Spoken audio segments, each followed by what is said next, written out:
Graça e paz em nome do Senhor Jesus, que bom ter você com a gente aqui essa noite. Você que nos assiste também pelo YouTube, pela TV Unicesumar, ou que nos ouve pela rádio.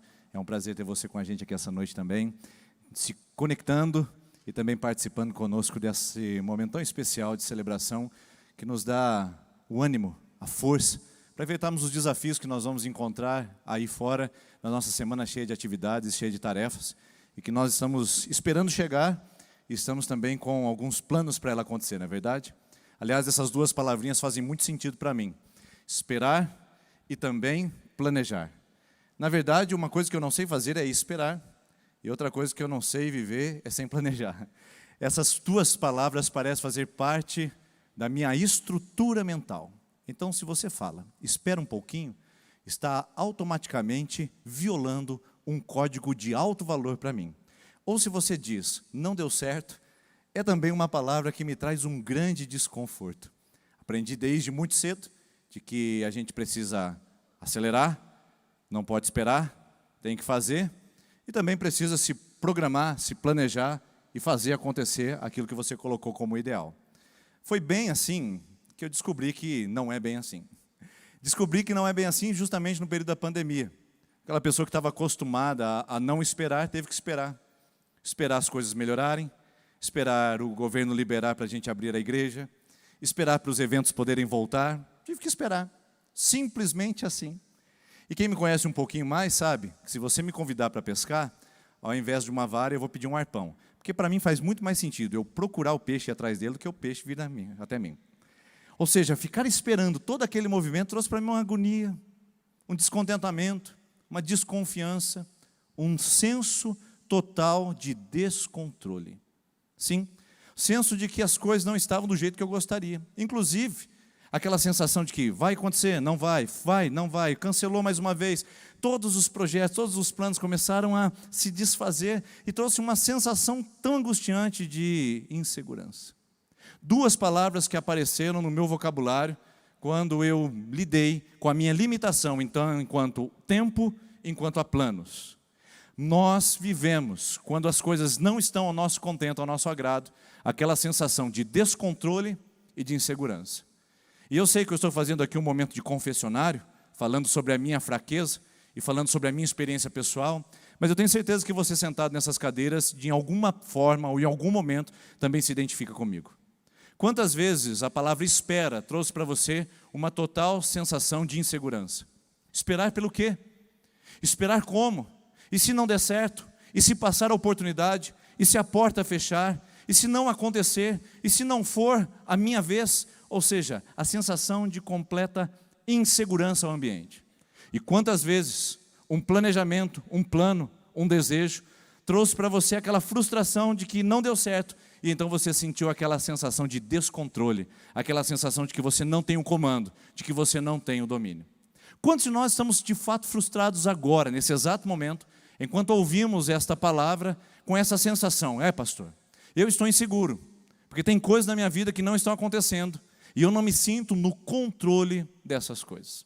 Calendário, planejamento, agenda, cronômetro, tempo, horário, prazos, planejamento estratégico, sonhos, idealizações, são todas palavras que nós aprendemos a conjugar no nosso mundo pós-moderno, trazendo a sensação para nós, ainda que seja falsa, de que nós estamos o tempo todo no controle, e de que todo o tempo estamos seguros do que vai acontecer.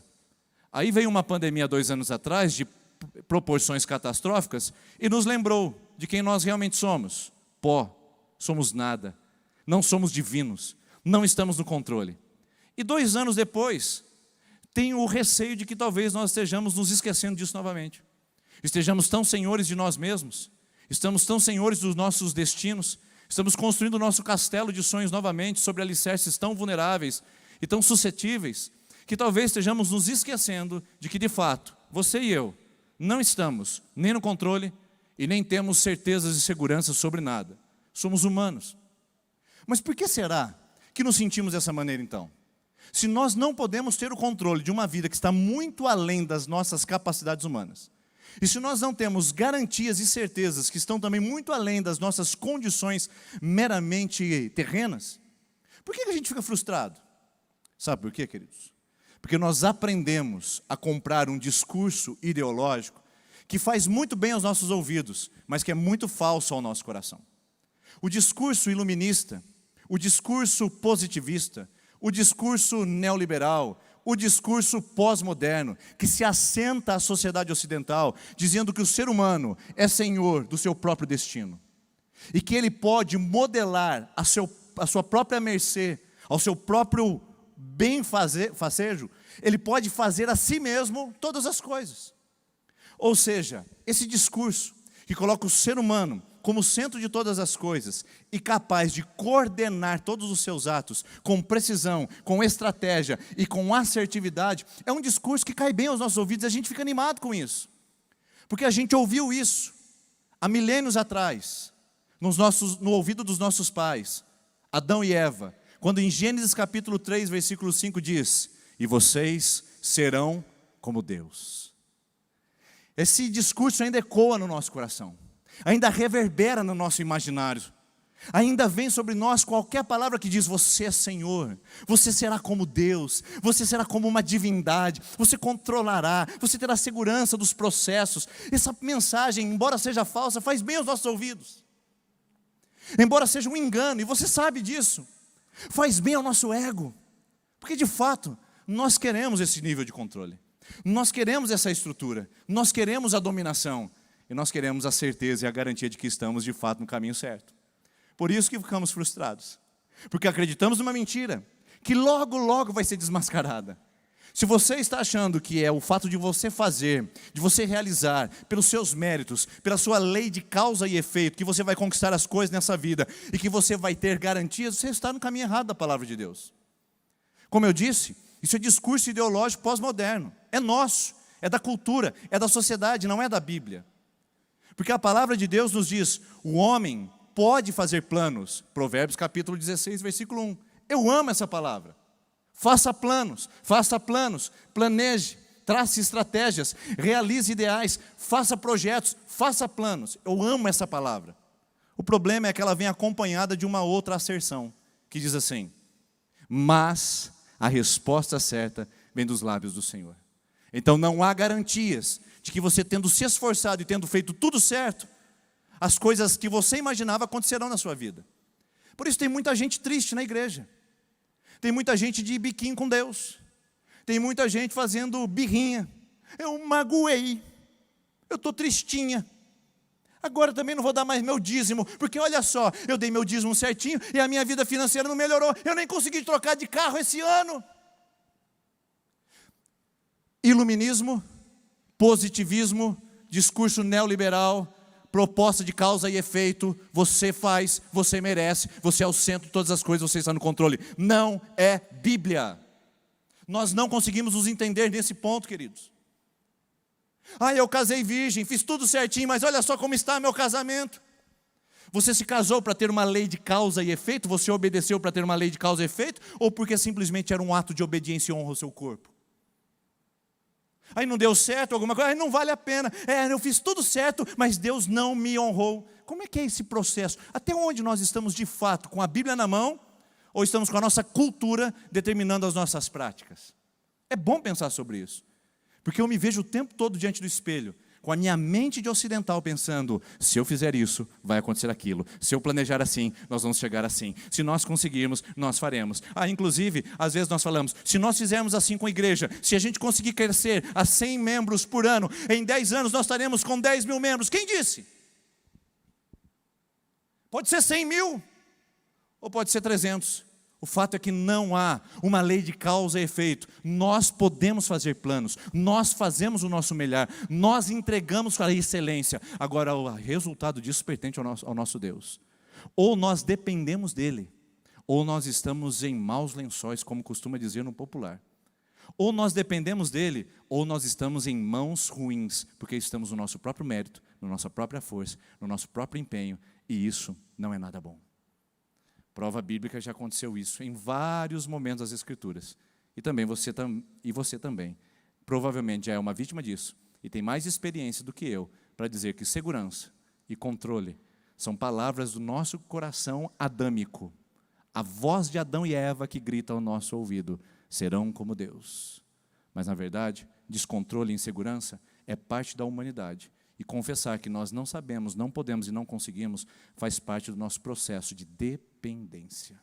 Por isso eu quero falar com você aqui essa noite sobre crescer, mas crescer na dependência. Crescer num processo onde nós precisamos nos despojar, nos despir de modelos que assumimos, que estão frustrando a nossa fé e que nos estão fazendo embirrar contra Deus, quando, na verdade, nós estamos na contramão da palavra do Senhor. E que bom que não acontece só comigo aqui nesse confessionário que eu fiz essa noite com você. E que bom que não acontece só com você. Não precisa ficar envergonhado, não, irmão. Eu sei que você quer controle. Eu sei que você quer segurança, minha irmã. Não precisa ficar envergonhado de ter chegado aqui assim, nesse momento. A gente está num momento aberto, de confissão, de vulnerabilidade. E é um lugar seguro para a gente dizer isso. Mas o melhor ainda é saber que a gente não está sozinho nessa história. Nós temos um conjunto de discípulos que precisou passar por um processo bem forte de ensino, porque queriam ter segurança e controle na sua prática de humanidade. Quer ver? Vamos ler Atos, capítulo de número 1, versículo de número 3. O texto começa dizendo assim: Depois do seu sofrimento, Jesus apresentou-se a ele e deu-lhes muitas provas indiscutíveis de que estava vivo. Apareceu-lhes por um período de 40 dias, falando-lhes acerca do reino de Deus. Segura aí um minutinho, só para você ver o que está acontecendo aqui. Jesus havia ressuscitado, e depois de 3 anos e meio ensinando seus discípulos, ele está pronto para ir ser levado aos céus. Mas a Bíblia fala que ele ficou mais 40 dias com os discípulos. Por que será? Está vendo? Ele estava pronto para ir, mas ficou mais 40 dias. Eu digo o seguinte, na minha concepção, Jesus fez uma faculdade com os discípulos de 3 anos e meio. Depois, quando ele estava pronto para ser assunto ao céu, ele deu uma olhada no Pedro, olhou o rostinho de Tomé, viu a carinha do João e falou: Pai, aguenta mais um pouquinho que eu vou fazer um supletivo. Precisou fazer um supletivo com os discípulos. 3 anos e meio não foram suficientes para coordenar corações ao propósito. Por isso que Jesus gasta mais 40 dias para dar instruções ainda mais intensivas para que esses corações pudessem ser modelados à vontade de Deus e não à sua própria vontade. E no último dia do supletivo, no último dia, vem essa passagem que nós estamos lendo agora.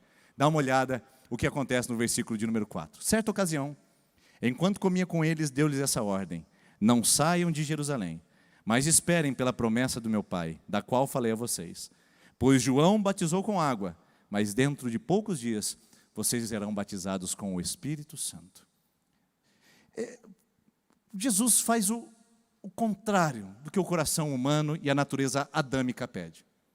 Jesus usa 2 palavras para os discípulos antes de ele ser levado aos céus. Ele diz: Não saiam de Jerusalém e esperem pela promessa do meu Pai. 2 imperativos, queridos, que a gente precisa rasgar ao meio para a gente compreender. Não saiam de Jerusalém. É muito mais do que apenas uma obediência geográfica. É muito mais do que uma estratégia urbana. Ficar em Jerusalém parece bonito para você e para mim, que queremos conhecer a Terra Santa. Quem não quer ficar em Jerusalém? Quem não quer andar nas ruas internas da antiga Jerusalém? Quem não quer visitar o jardim do Getsemane? Coisa maravilhosa ficar em Jerusalém. É para você, não era para os discípulos. Por quê? Porque em João capítulo número 20, o texto vai dizer o seguinte, no versículo 19, que os discípulos estavam todos reunidos, as portas trancadas. Veja bem, as portas trancadas, cadeado, chave, alarme de segurança, câmera de monitoramento, cerca elétrica, dispositivos de reconhecimento facial, tinha tudo para ninguém ameaçar os discípulos naquele momento. Sabe por quê? Eles estavam às portas trancadas, o texto diz, porque tinham medo dos judeus. Quem tinha acabado de ser crucificado algumas semanas atrás? Jesus. Quem eles eram? Discípulos de Jesus. E a ordem romana é o seguinte: crucifiquem o rebelde e vocês espalharão a rebeldia. Crucifiquem o rebelde e vocês estancarão o processo de rebelião. Quem eram, ou quais eram, as próximas pessoas a serem crucificadas? Exatamente, Pedro, Tiago e João. E não iriam para o barquinho, iriam para a cruz, com certeza. Por isso o medo. Por isso o receio. Se nós colocarmos os pés para fora dessa sala, a gente pode ser morto. Vão nos assassinar. Nós seremos vítimas de violência.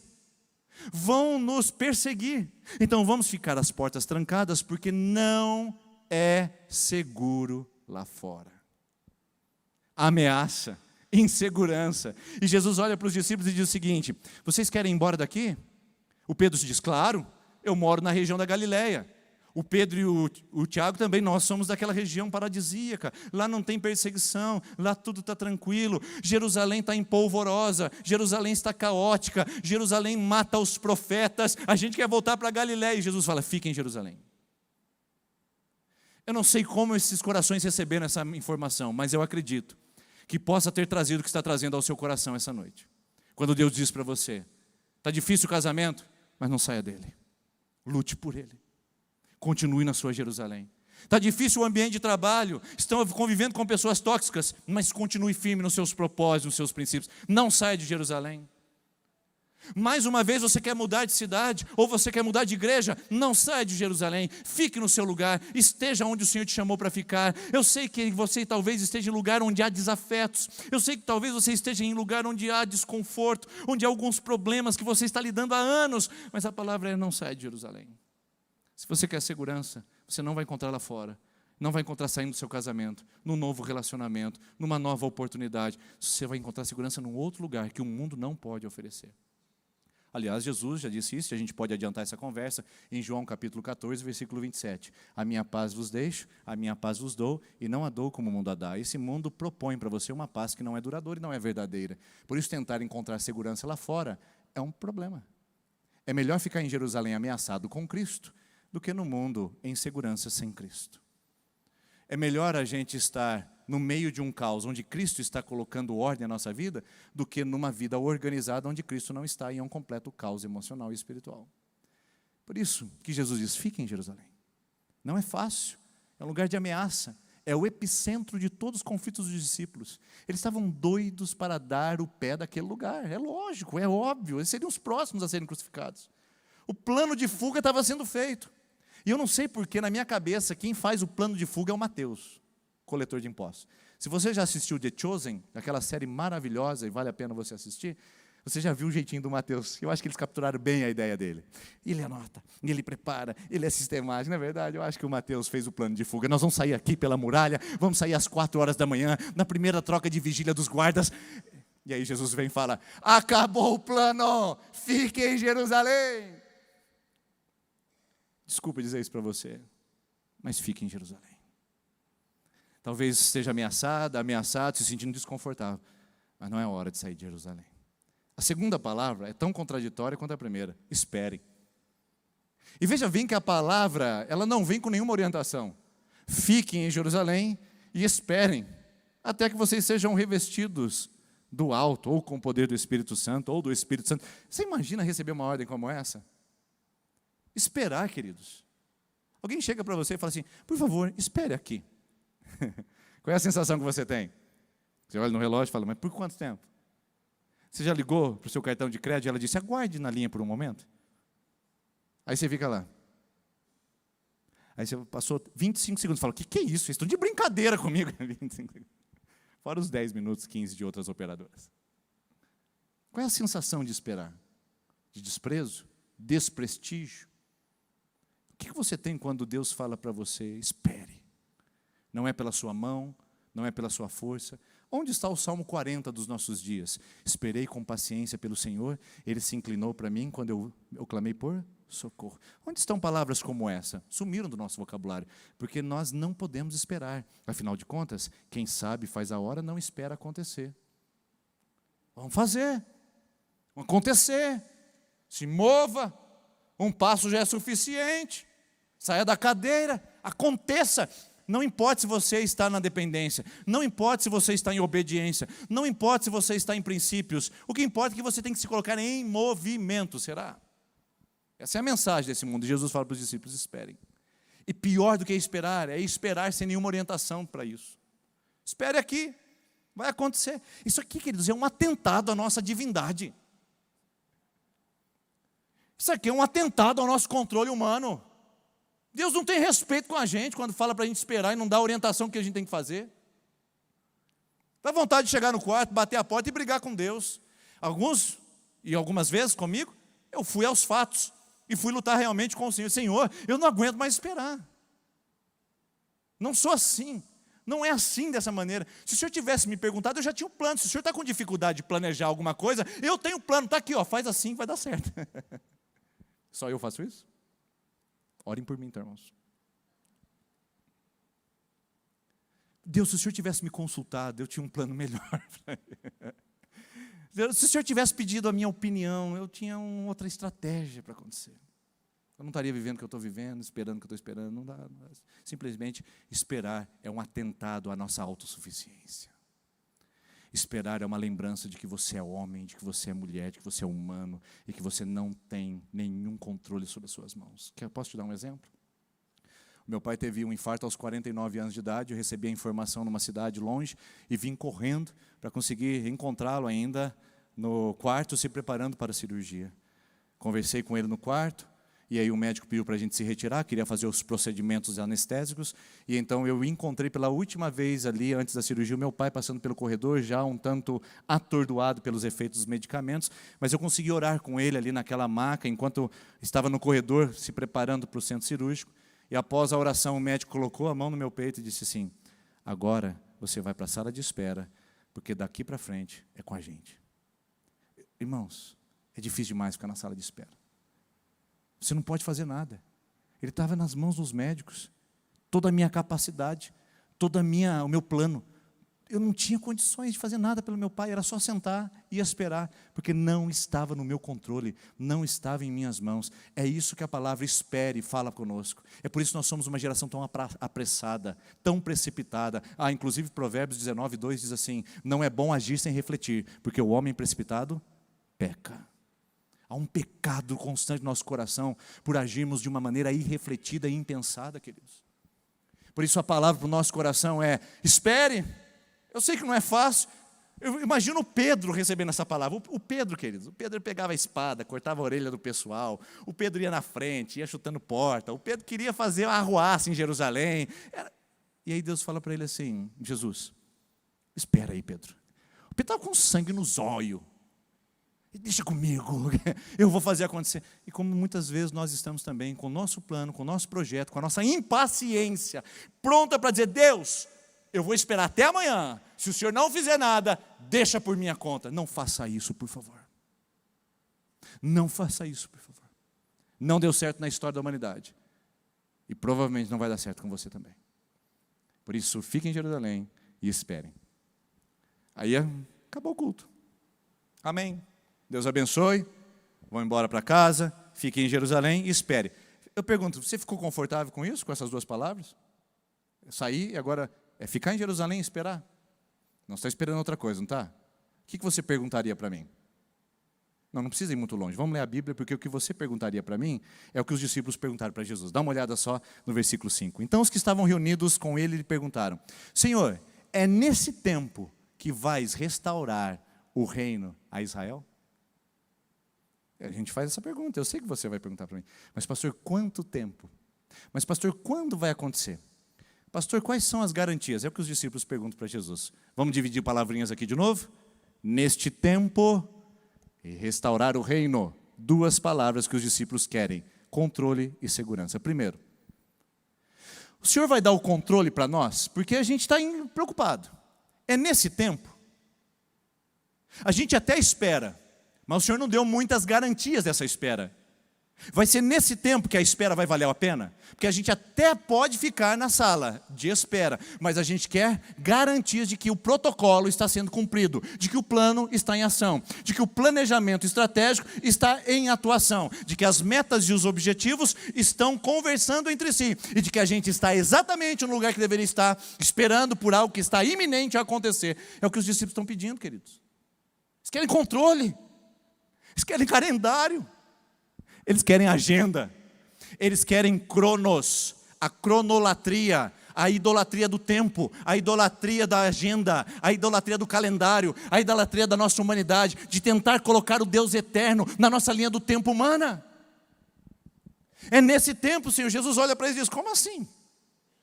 Eu não tenho tempo, eu estou acima da linha do tempo, eu sou eterno.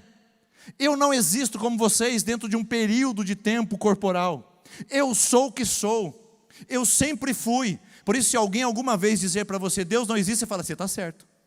Deus não existe.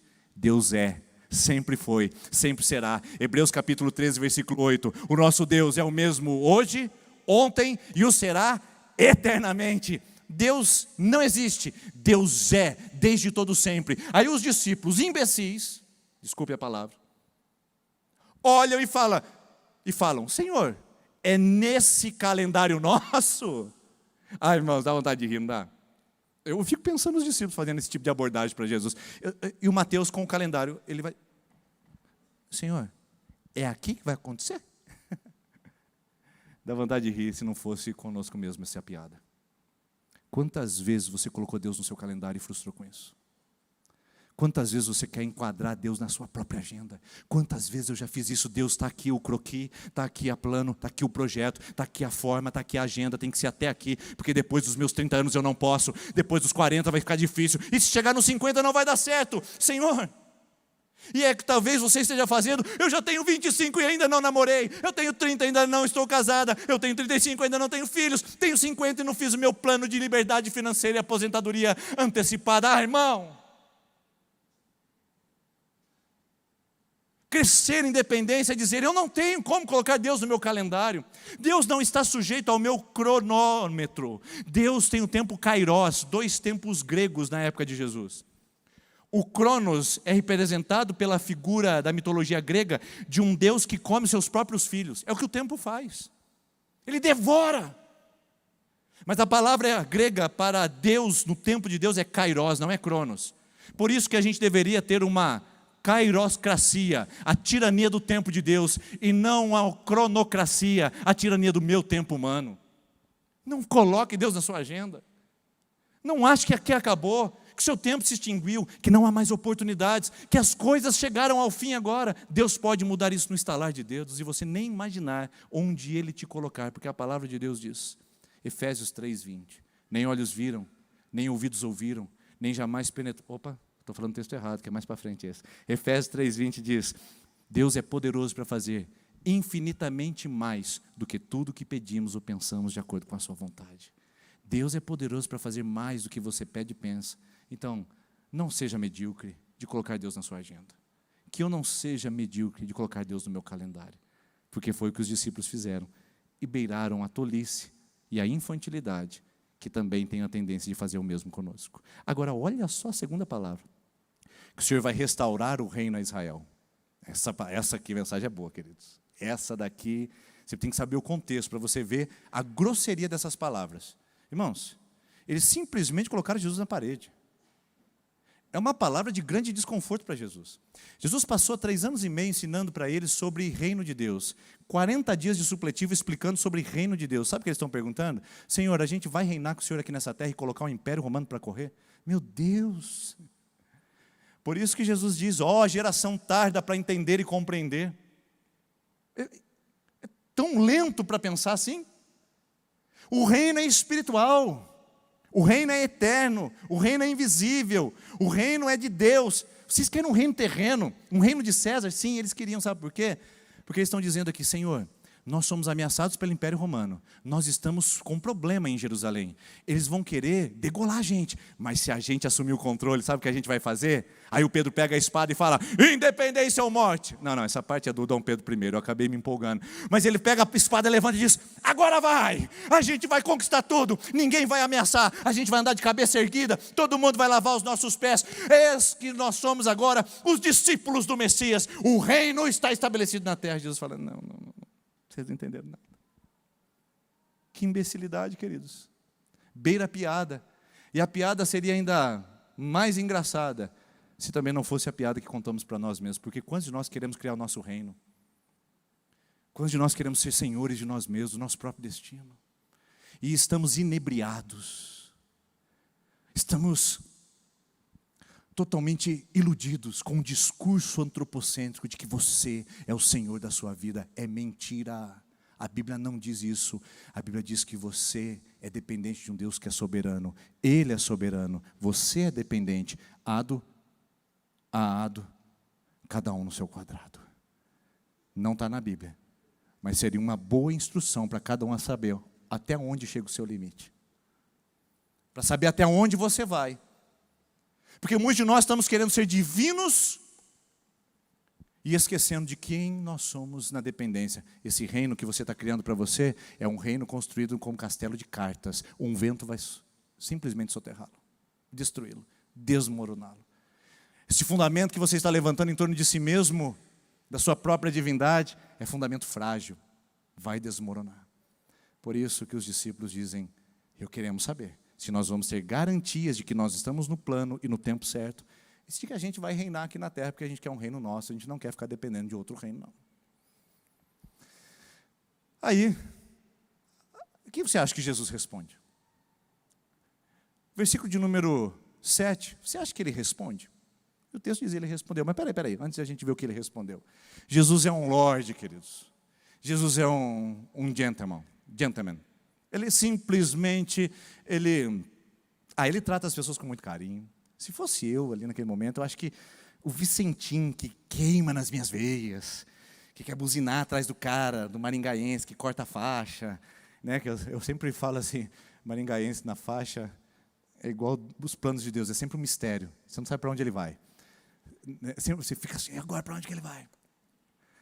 E aí o meu Vicentinho quer buzinar, eu olhava para essa conversa dos discípulos, deixa que eu resolvo, Jesus. Eu vou dar uma palavra para eles. Eu vou dizer para eles o seguinte, gente, peraí. Jesus já ensinou a gente 3 anos e meio, 40 dias de supletivo, e agora vocês querem saber segurança e controle? Escuta o que eu tenho a dizer. Não é da conta de vocês. Eu falaria simplesmente assim. E isso está na Bíblia. Jesus disse isso, mas não com as minhas palavras. Olha só como ele disse para os discípulos de maneira elegante e bonita. Não compete a vocês saber os tempos ou as datas que o Pai estabeleceu pela sua própria autoridade. Traduzindo no grego profundo, não é da sua conta, Pedro. Não é da sua conta, João. Não é da sua conta, Tiago. Isso não pertence a vocês.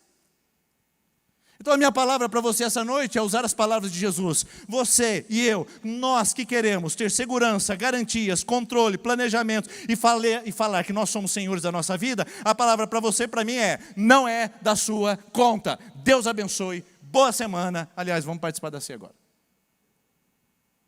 Você vai embora assim? Não dá para parar aqui também, né? E o texto não para, graças a Deus. Porque antes de ir no texto, quero perguntar para você. Como você acha que Jesus lida com isso? Porque os discípulos não têm respostas, os discípulos não têm garantias, os discípulos não têm calendário, os discípulos não têm planejamento estratégico, eles não têm nada em suas mãos.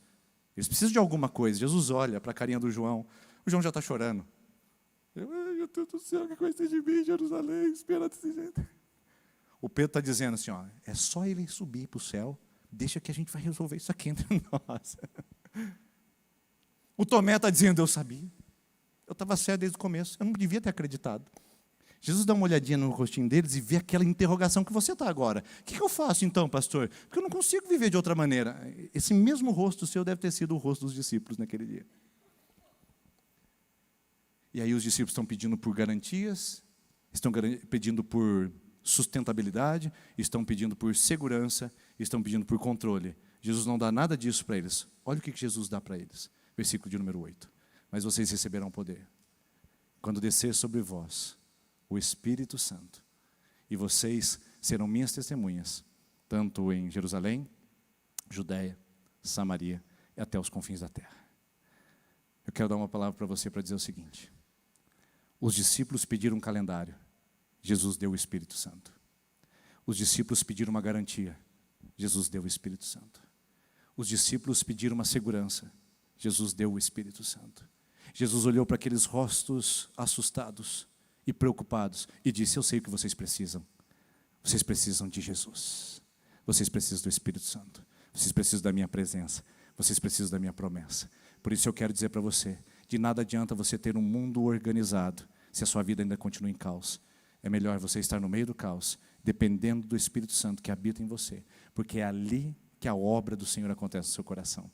Você não precisa consultar o horóscopo para saber o que vai acontecer essa semana. Você não precisa fazer alinhamento de astros para tentar identificar quais são as suas propensões desses dias.